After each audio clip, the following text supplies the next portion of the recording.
आवाज येतोय सर? हो, करा सुरू.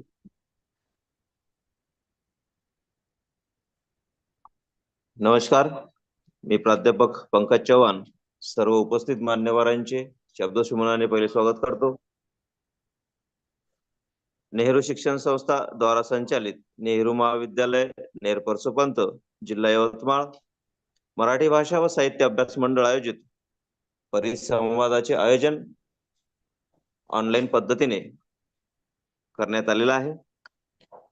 तरी या ऑनलाईन कार्यक्रमाचे अध्यक्ष आमच्या महाविद्यालयाचे प्राचार्य डॉक्टर एन भोरदार सर, तसेच प्रमुख वक्ते म्हणून लाभलेले प्राध्यापक प्रसेनजित तेलंग सर, लेखक व कवी तथा राज्य कार्यवाहक प्रगतशील लेखक संघ, त्याचबरोबर उपस्थित सर्व प्राध्यापक, विद्यार्थी मित्रांनो आणि टेक्निकल बाजू सांभाळणारे आमचे doctor V A Khodaskar sir, या सर्वांचे मी सर्वप्रथम शब्दसुमनाने स्वागत करतो. आणि मी मराठी विभागाचे प्रमुख डॉक्टर प्रवीण बनसोड सर यांना विनंती करतो की आजच्या कार्यक्रमाच्या संदर्भात प्रास्ताविक करावे. बनसोड सर. नेहरू महाविद्यालय नेरपरसोपण जिल्हा यवतमाळच्या मराठी भाषा व साहित्य अभ्यास मंडळाच्या वतीने आयोजित आजच्या व्याख्यानमालेचे आदरणीय अध्यक्ष प्राचार्य डॉक्टर एन भोरदार सर, प्रमुख वक्ते आदरणीय प्राध्यापक प्रसेनजित तेलंग सर, राज्य कार्यवाह प्रगतिशील लेखक संघ आणि लेखक कवी विचारवंत, या ऑनलाईन पद्धतीने उपस्थित असणारे प्राध्यापक, विद्यार्थी, तसेच जे विद्यार्थी महाविद्यालयात स्क्रीन समोर आहेत ते सर्व, या सर्वांचं मनापासून स्वागत करतो. खर तर आजचा विषय प्रागतिक साहित्याची सामाजिक भूमिका असा आहे. याचा अर्थच साहित्य आणि समाजाचा अन्योन्य संबंध आहे. किंबहुना माणसाला जर ऐश्वर्यात जगायचं असेल तर त्याला पैसा शिकवेल. ऐश्वर्यामध्ये जगायचं कसं हे पैसा शिकवेल, परंतु आनंदी जगायचं असेल तर त्याला साहित्याशिवाय पर्याय नाही. साहित्य माणसाला आनंदी जीवन जगण्यास प्रवृत्त करते. आणि एवढंच नव्हे तर मानवता आणि सामाजिकता या दोन्ही बाजू साहित्य माणसाला शिकवत असते. साहित्याचा आणि समाजाचा असा अन्योन्य संबंध आहे. त्यातही प्रागतिक साहित्य, ज्या साहित्याला आपण प्रगतिशील साहित्य म्हणतो, ते साहित्य माणसाच्या जगण्याचा नव्याने वेध घेते. केवळ आनंदी बनवणे एवढाच साहित्याचा उद्देश नसतो, तर विद्रोह निर्माण करणे हे सुद्धा साहित्याचेच कार्य आहे. समाजातल्या सुखाचं अधिक व्यापक करणे हे जसं साहित्याचं कार्य आहे, त्याचप्रमाणे समाजातील दुःख सुद्धा समाजासमोर मांडणे आणि त्या दुःखावर फुंकर घालणे हे सुद्धा समाजाचेच कार्य आहे. त्या अनुषंगाने आजच्या या व्याख्यानामध्ये आदरणीय तेलंग सर विचार मांडणार आहेत. तेलंग सर सेवानिवृत्त, नोकरीतून सेवानिवृत्त झाले असले तरी सुद्धा सातत्याने वेगवेगळ्या सामाजिक चळवळीमध्ये सर सक्रिय आहेत. सामाजिक, सांस्कृतिक आणि शैक्षणिक चळवळीमध्ये सर सातत्याने समोर आहेत. सर सातत्याने अजूनही समतेचा झेंडा हा खांद्यावर घेऊन कार्यरत आहेत. सरांनी आज आपल्याला व्याख्यानासाठी आपला अमूल्य वेळ दिला, त्याबद्दल मी सरांचे स्वागतही करतो, आभारही मानतो. आमच्या महाविद्यालयाचे सन्माननीय प्राचार्य डॉक्टर एन भोरदार सर यांनीही या चर्चासत्रासाठी होकार दिला, त्याबद्दल त्यांचेही आभार मानतो.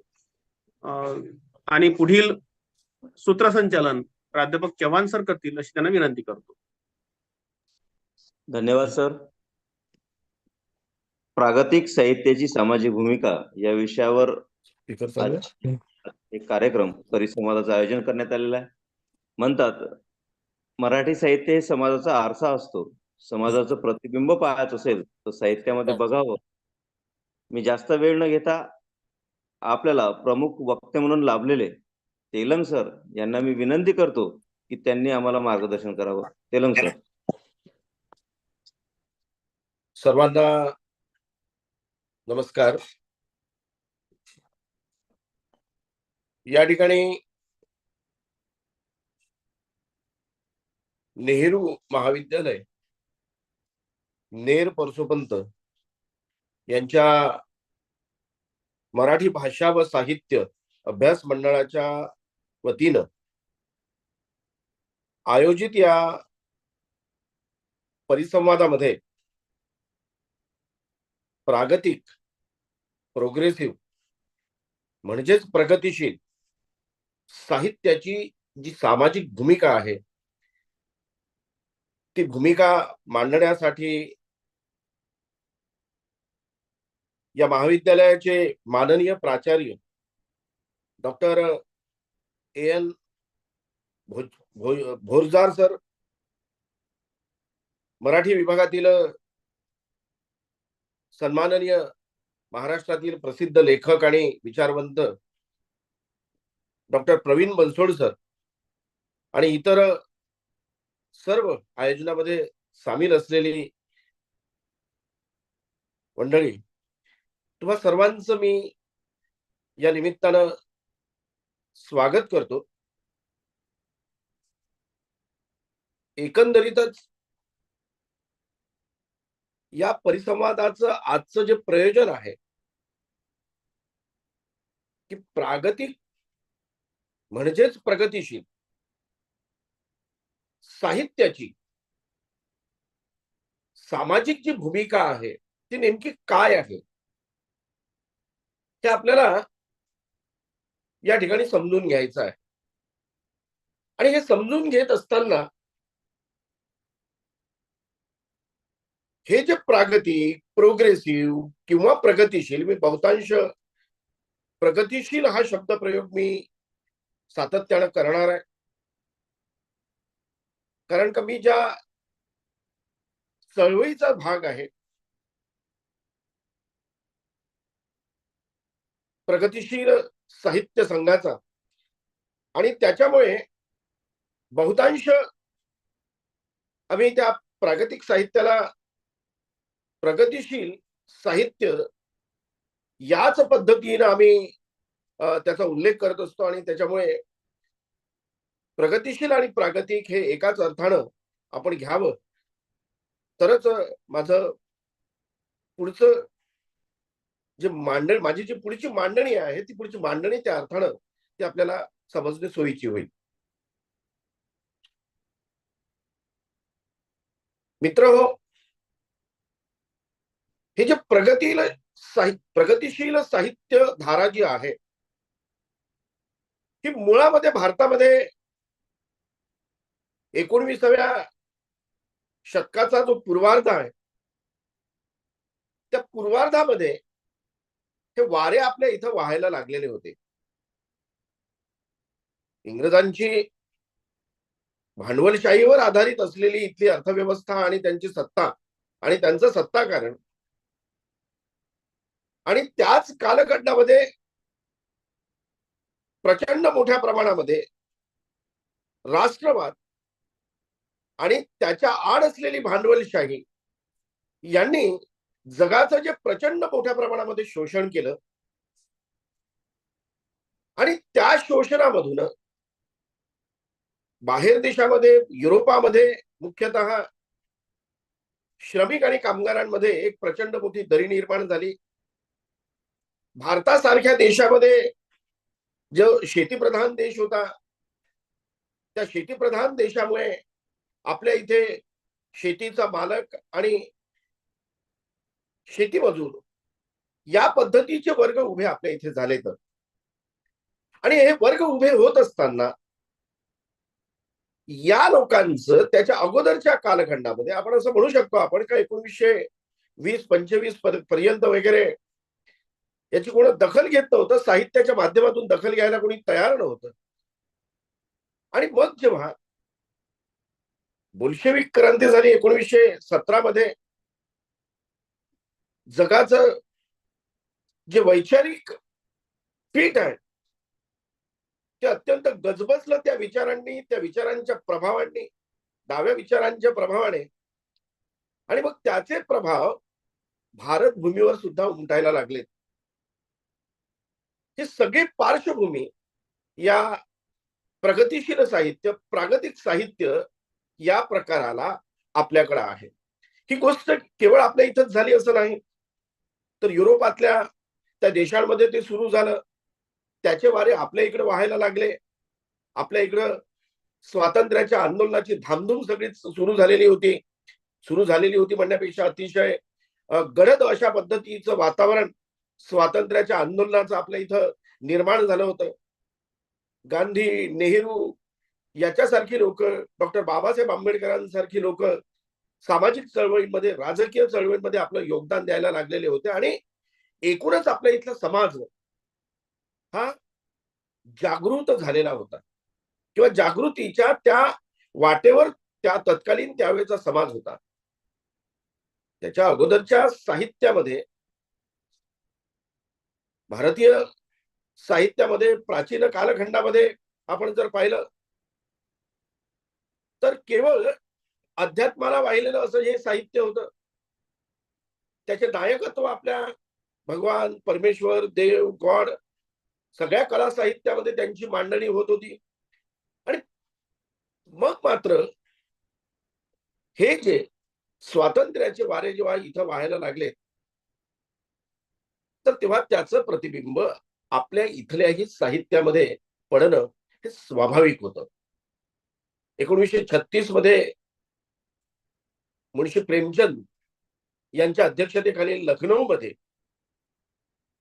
पहिलं प्रगतीशील लेखक संमेलन झालं. मला प्रगतीशील लेखक संघ या अर्थानं हे सगळी मांडणी करायची नाहीये, परंतु ती धारा जी पुढे भारतीय साहित्य व्यवस्थेमध्ये जी रुजली आणि त्याचा प्रभाव नंतर मग आपल्या इथं जो पडला, त्याच्यासाठी ही सगळी पार्श्वभूमी मी कथन करतो आहे. मुंशी प्रेमचंदांसारखी लोक, म्हणजे पहिल्या त्या अधिवेशनाचे अध्यक्ष मुंशी प्रेमचंद होते. जे त्यांनी त्यावेळी दिलेलं भाषण हे सगळ्या प्रागतिक, म्हणजे भारतातल्या सगळ्या प्रागतिक लेखकांसाठी एक आदर्शवत ठराव अशा पद्धतीचं ते भाषण होतं. दुसऱ्या संमेलनाचे अध्यक्ष रवींद्रनाथ टागोर होते. जे पहिलं संमेलन झालं ते लखनौ मध्ये झालं 1936 मध्ये. आणि वैशिष्ट्य म्हणजे या विचारधारेला किंवा या साहित्य प्रवाहाला त्या काळामध्ये पंडित जवाहरलाल नेहरूंचं सुद्धा पूर्ण पाठिंबा होता, त्यांचं योगदान होतं. लखनौ मध्ये त्याच काळामध्ये काँग्रेसचं अधिवेशन होत होतं आणि त्या काँग्रेसचंही अधिवेशन आहे आणि प्रगतीशील लेखक संघाचंही अधिवेशन त्या ठिकाणी झालं. हा सगळा संदर्भ त्या काळातला लक्षात घ्या. पुढे बरीच लोक या आंदोलनाला जुडलीत आणि मग देशामध्ये प्रागतिक साहित्याची एक धारा हिंदी साहित्यामध्ये आणि नंतर मग इतर प्रादेशिक भाषांमधील साहित्यामध्येही मोठ्या प्रमाणात ती उमटायला लागली. म्हणजे प्रारंभाच्या काळामध्ये या साहित्य धारेला जुडलेली जर आपण लोक पाहिली तर बहुतांश ही विवेकवादी विचारांची लोक याला त्या काळात जुडली, ज्यांना मानवाविषयीचा कळवळा आहे अशा पद्धतीची लोक जुडली. केवळ स्वप्नरंजन करणारं साहित्य लिहित बसण्यापेक्षा मानवाच्या कल्याणाचं स्वप्न ज्यांनी आपल्या डोक्यामध्ये सामावून ठेवलेलं होतं, ती लोक या साहित्य प्रवाहाला जुडत गेलीत.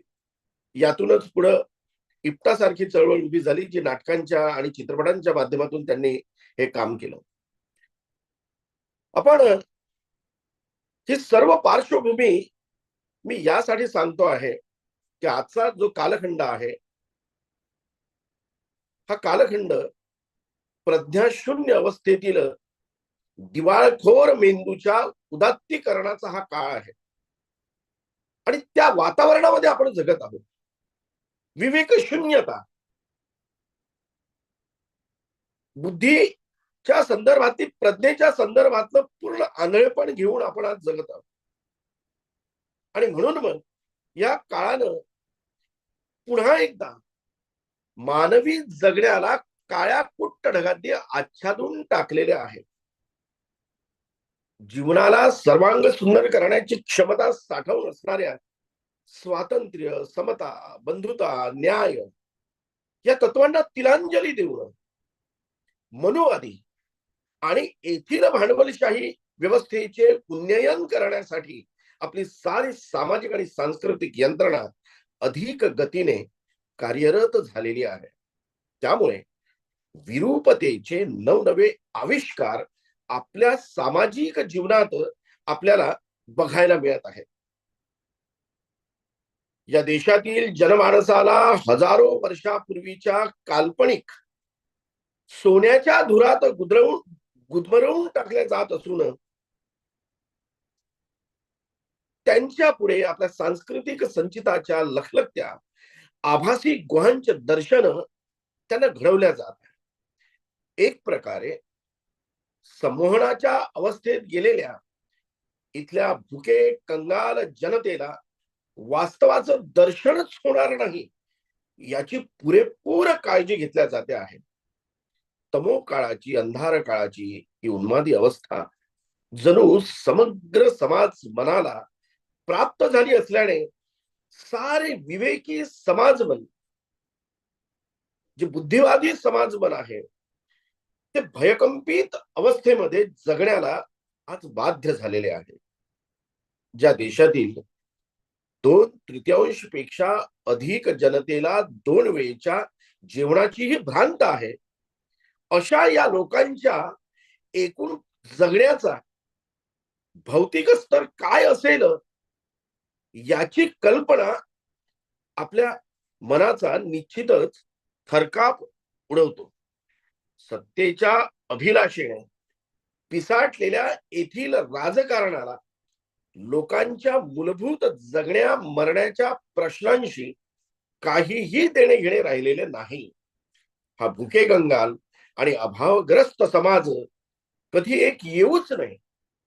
धर्म, जाती, पंथ, लिंग यांच्यातील संघर्ष अधिकाधिक गडद आणि किळसवाणे कसे होतील यासाठी सारी सत्ताधारी आणि सत्ताकांक्षी मंडळी भांडवलदारांच्या हातात हात घालून वेगवेगळ्या क्लुप्त्या योजत आहे. यापूर्वीही या व्यवस्थेत ते याच मार्गाने यशस्वी ठरलेत. आजही ते त्याच ऐतिहासिक जो मार्ग त्यांनी याच्या अगोदर अनुसरलेला आहे त्याच मार्गाचा जणू काही ट्रान्सलेट करीत आहेत, अनुवाद करीत आहेत. मार्ग बदललेला नाहीये. जो पूर्वी होता तोच आजही आहे. परंतु त्यांच्या प्रस्तुत प्रयत्नांना लक्षणीय यशही आज आलेलं आपल्याला दिसते. आणि अशा या अवघड काळामध्ये, अतिशय कठीण आणि अंधाऱ्या तमोग्रस्त काळामध्ये साऱ्याच कला साहित्य क्षेत्रात कार्यरत मंडळींची जबाबदारी अधिक वाढलेली आहे. हे आपण लक्षात घेतलं पाहिजे.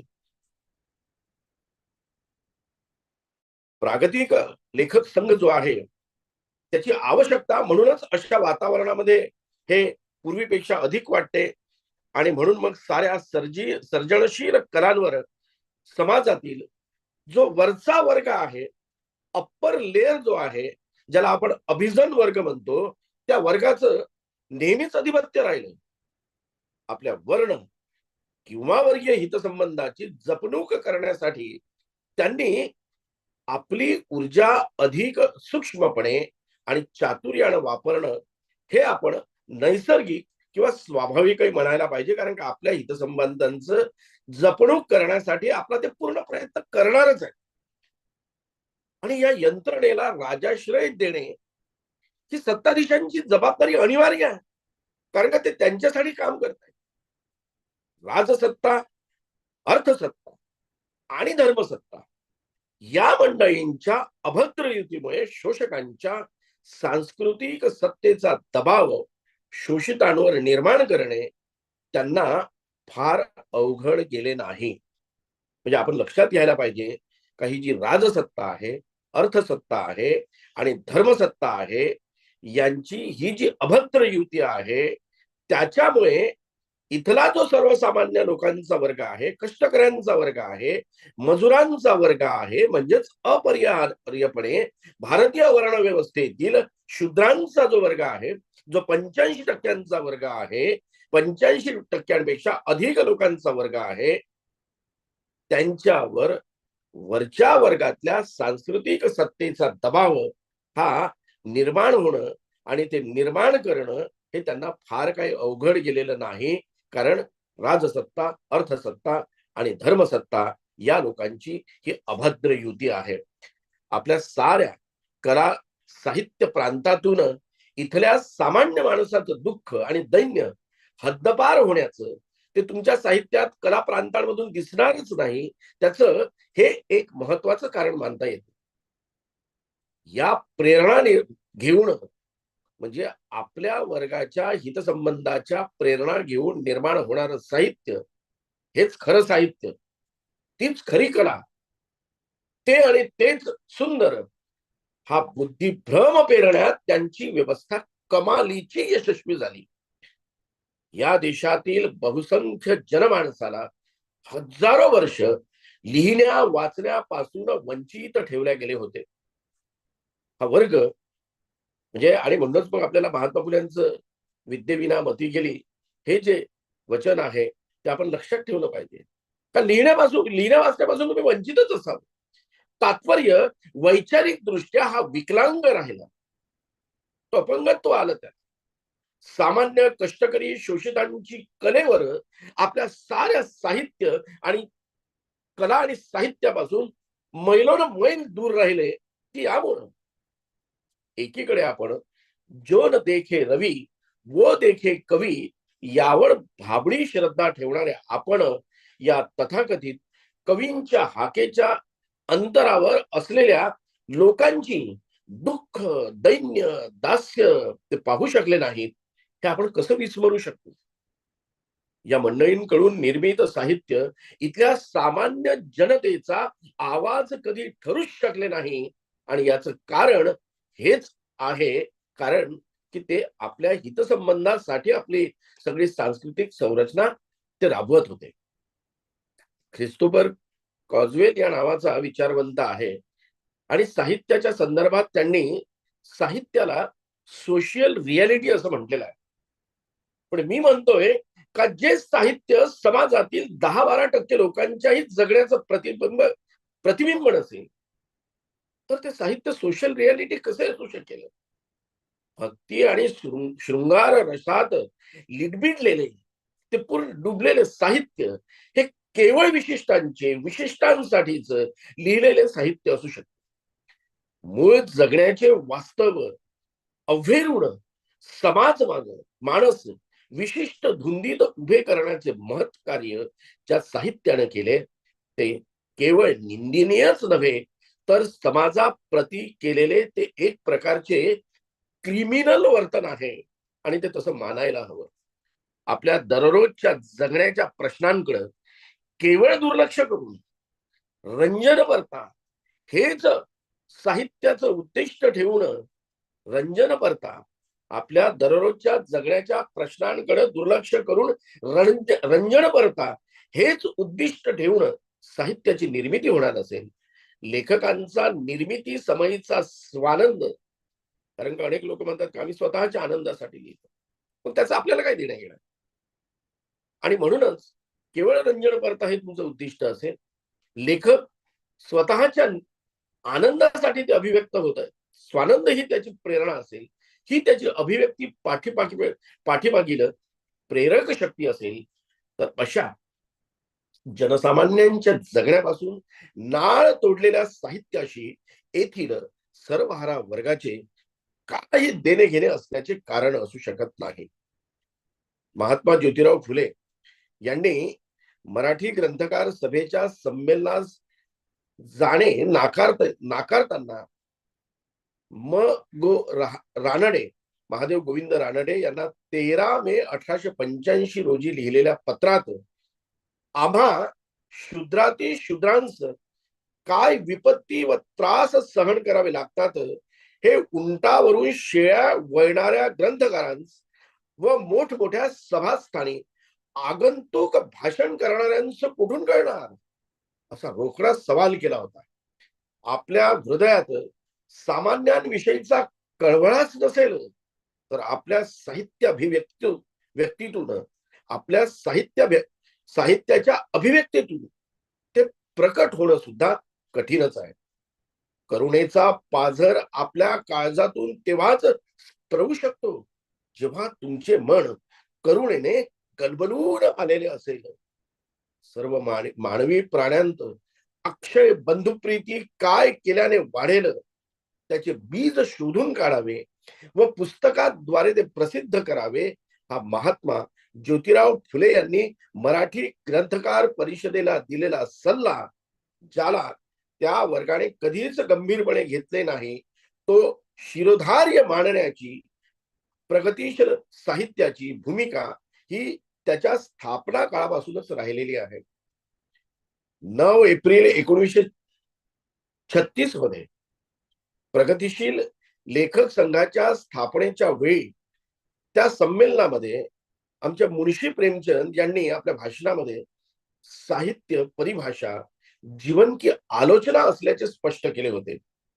मानवी जगण्यातील वास्तव्य दुर्लक्षित केल्याने केवळ एखाद्या विशिष्ट भावनेचीच अभिव्यक्ती हे समग्र सामाजिक एखाद्या विशिष्ट भावनेचीच अभिव्यक्ती ही एखाद्या समग्र सामाजिक प्रतिबिंब ठरणं केवळ अशक्य आहे.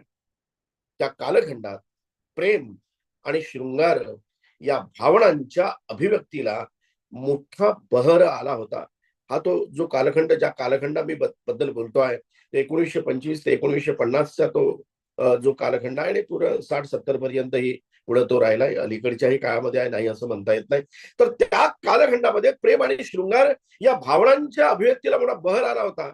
भक्तीच्या उन्मादातून साहित्य बाहेर पडत नाही. तोच मदन मस्त शृंगाराच्या मधाळ गालिच्यावर हे लोळायला लागलेलं होतं.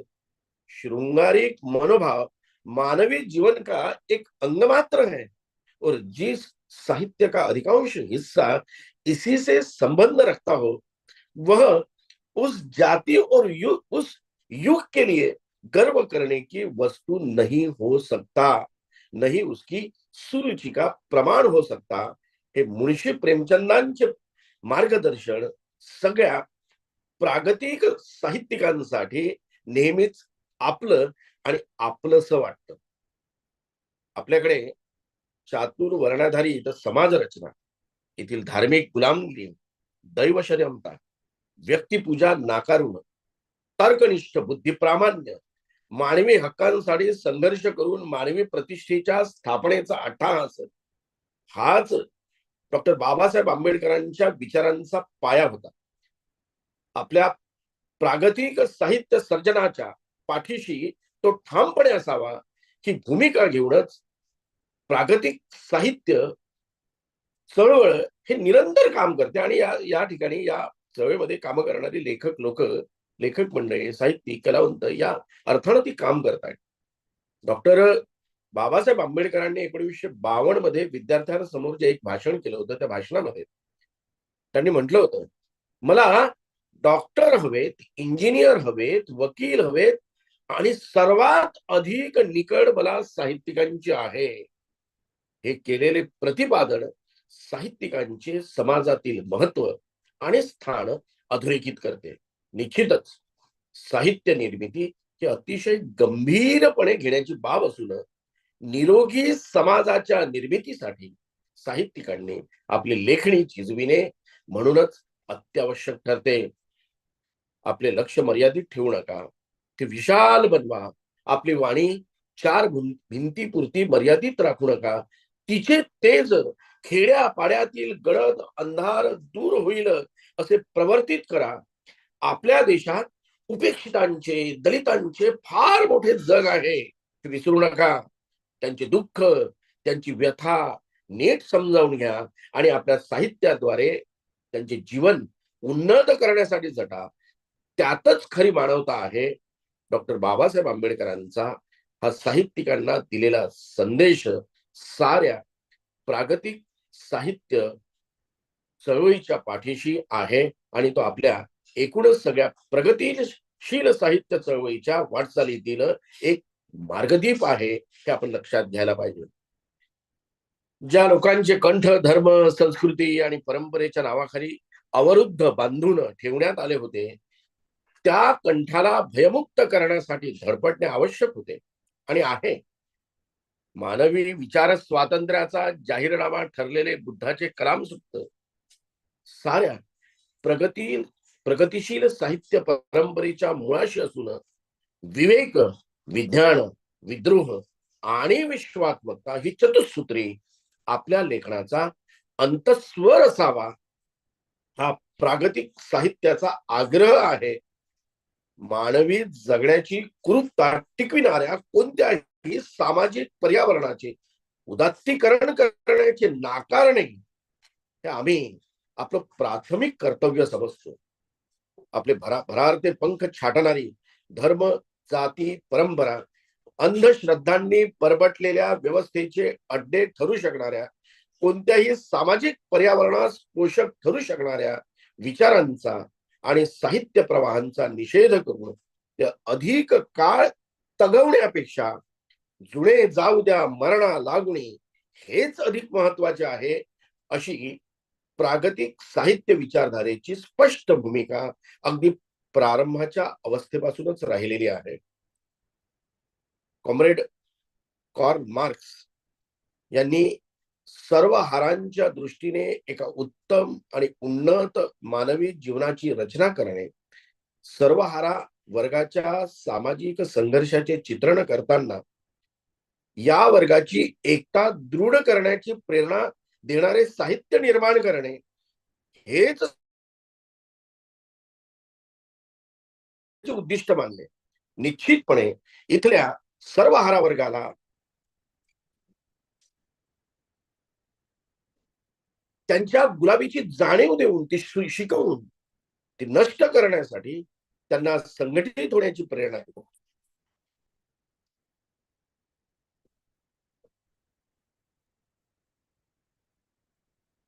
ती नष्ट करण्याची, त्यांना संघटित होण्याची प्रेरणा देणे आणि आपल्या किड्या मुंगीसारख्या जंतुवत किळसवाड्या जगण्याला अव्हेरण्याची एका नव्या संघर्षात उभे करणे हेच आपल्या साहित्य अभिव्यक्तीचे प्रयोजन असायला हवे, असे निश्चितपणे प्रागतिक साहित्य विचारधारेमध्ये काम करणाऱ्या सगळ्या लोकांना वाटते. मुळामध्ये हा जो प्रागतिक साहित्य, निश्चितपणे प्रागतिक साहित्य धारांमध्ये आपण जेव्हा भारतीय साहित्य प्रवाहांचा आपण विचार करतो किंवा आपण मराठीच्या संदर्भात जर विचार केला तर आपल्या इथलं आंबेडकरवादी साहित्य असो, ते जनवादी साहित्य असो, ते ग्रामीण साहित्य असो, ते स्त्री साहित्य असो, ते आदिवासी साहित्य असो, हे सारे प्रवाह या अर्थाने या प्रागतिक साहित्याचा एकरूप झालेला भाग आहे, हे आपण समजून घ्यायला पाहिजे. हे सगळे प्रवाह, या सगळ्या प्रवाहांना कवटाळण्याची क्षमता या प्रागतिक साहित्य विचार प्रवाहांमध्ये आहे. अभिजनांचे उद्दिष्ट साहित्य ही उद्दिष्ट, अभिजनांचे साहित्य जी वरील जे उद्दिष्ट आहेत की सामान्य लोकांचं त्यांच्या शोषणाचं, त्यांच्या कल्याणाचं, त्यांच्या स्वप्नांना पंख देण्याचं काम अभिजनांचं साहित्य करत नाही, नव्हे ते करणार नाही, तो त्यांचा विषय नाही. आणि म्हणूनच हे साहित्य जे अभिजनांचं साहित्य आहे, जे वरच्या वर्गातल्या मंडळींकडून निर्मित होणारं साहित्य आहे किंवा सारे सर्जनशील कला प्रकार आहेत, ते सारे सर्जनशील कला प्रकार या लोकांचं दुःख, दैन्य, दास्य, त्यांची स्वप्न हे मांडण्यामध्ये टोटली अपयशी ठरलेली आहे. ते आपल्या स्वमग्न कंपूत राहून येथील सर्व हारा वर्गापासून फारकत घेऊन त्यांनी घोर निराशाच आपल्या पदरी पाडलेली आहे. त्याचबरोबर नंतर कालानुरूप उदयास आलेल्या विविध साहित्य चळवळींनीही स्वतःला कप्पेबंद करून घेतल्याने सर्वांचं प्रतिनिधित्व करणं या साहित्य प्रवाहांना फारसं शक्य झालं नाही. त्यांचे एक आवर्त निर्माण होणं तेही आपल्या गर्तेमध्ये सापडलेले आहेत. येथील शोषण व्यवस्थेला बळकटी देणाऱ्या, व्यवस्थेचे उदात्तीकरण करण्याच्या अभियानांच्या भूमिकेमुळेच आपले वर्तमान प्रतिक्रांतीच्या दिशेने आता वेगाने झेपावत चाललेले आहे. भारतीय संविधानकर्त्यांनी ज्या सर्वांग सुंदर समाजाची कल्पना केली होती, तिला धर्माच्या आड भांडवली सत्तेने पार आक्रसून टाकलेले आहे. ही बेमुरवतखर प्रस्थापित व्यवस्था मानवी मूल्यांना सर्रास पायदळी तुडवण्यात धन्यता मानित आहे. त्यामुळे आपल्या वर्तमानासह आपला भविष्यकालही भेसूर आणि विकलांग होऊन दयनीय स्थितीत आक्रंदत आपल्या पुढे उभा आहे. हे आक्रंदन कोणत्याही संवेदनशील व्यक्तीला बेचैन करणारेच असायला हवे. अशा समयी कोणीही हात गुंडाळून बसणे हा मोठाच क्राईम ठरावा. हे आक्रंदन कोणत्याही संवेदनशील व्यक्तीला बेचैन करणारेच असायला हवे आणि अशा समयी कोणीही हात गुंडाळून बसणे हा खर तर एक मोठाच क्राईम ठरावा. एवढे अघोरी असे हे कृत्य आहे.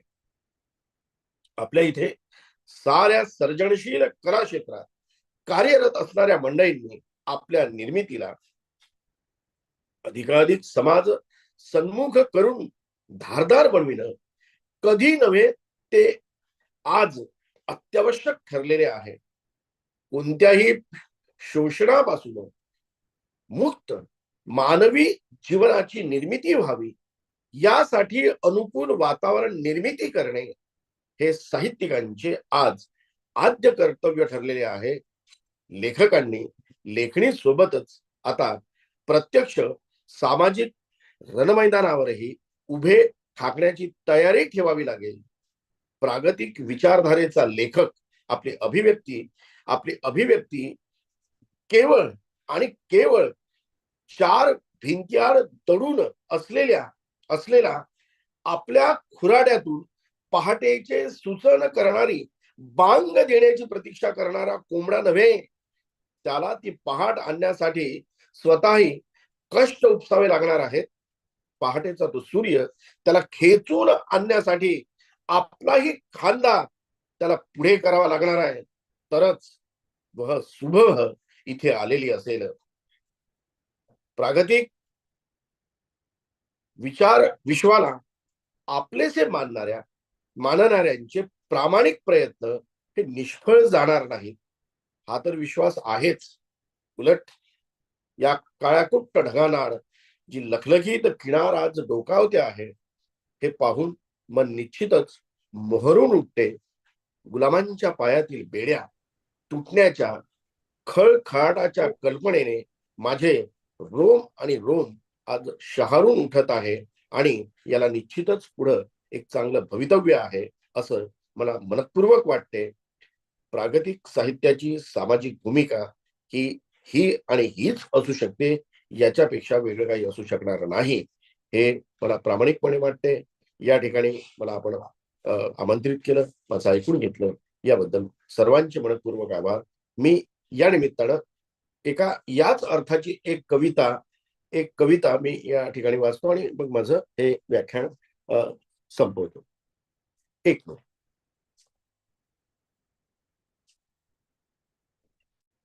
थोडस जर मला वेळ दिला तर मला माझी कविता शोधता येईल थोडीशी.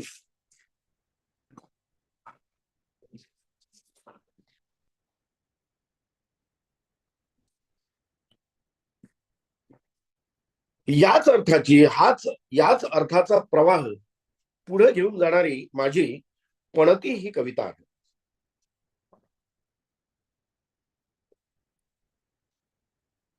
आणि त्या कवितेनं मी माझ्या या आजच्या व्याख्यानाचा शेवट करतोय. सर्वांचे सुरुवातीला म्हणजे अगोदरच आभार मानून घेतो ही सूर्यास्ताची किरणे, ही सूर्यास्ताची किरणे काळोख पेरित येती, या काळोखातच लपले लखलखीत प्रकाश मोती.